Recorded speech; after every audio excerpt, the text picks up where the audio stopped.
In 1955, Rosa Parks was arrested in Montgomery, Alabama for not giving up her seat on a bus to a white man. That sparked a boycott of the bus system that lasted for over a year and made a real impact.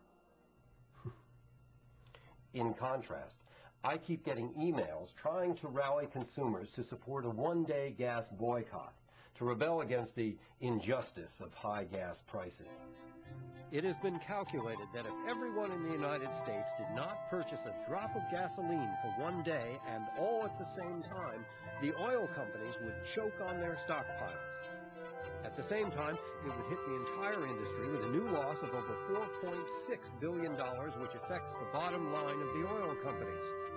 Therefore, May 19th has been formally declared Stick It Up There Behind Day, and the people of this nation should not buy a single drop of gasoline that day.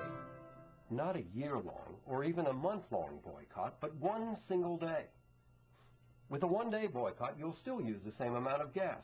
Even if everybody does boycott gas stations for one day, they'll wind up in the end getting twice as much gas either the day before or the day after. Just another example of hollow symbolism where nothing actually gets done. If people really want to take a stand, they might consider doing something that actually makes a difference, like carpooling or buying more efficient cars. Maybe the idea of consumers as activists is important.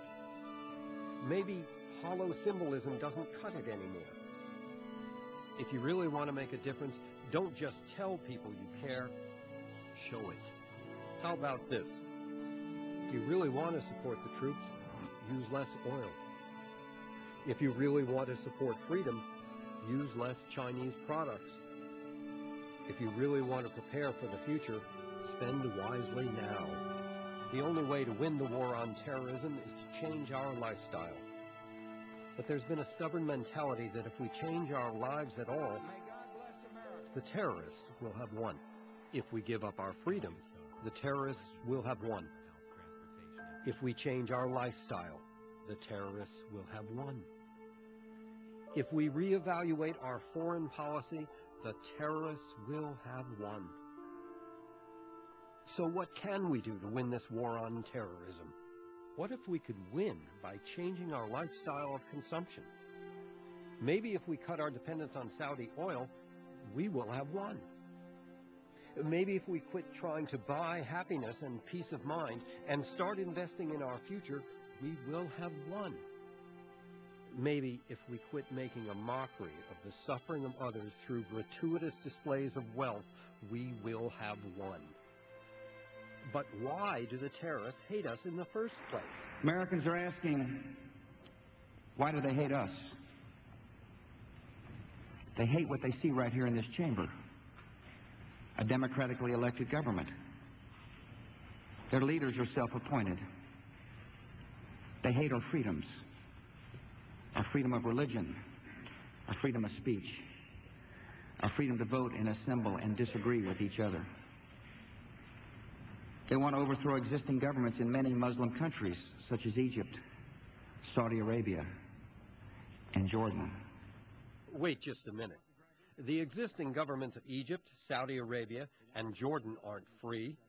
If the terrorists' main problem with America were its freedom, wouldn't they love Saudi Arabia? These terrorists kill not merely to end lives, but to disrupt and end a way of life.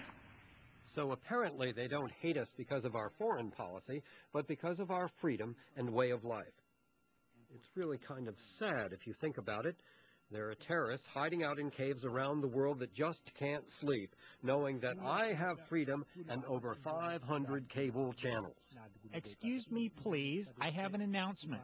I am declaring jihad against the United States of America, also known as the infidels, because I hate their freedom and way of life. Thank you, and have a nice day. We don't want the terrorists to win, so I guess we had better just shop.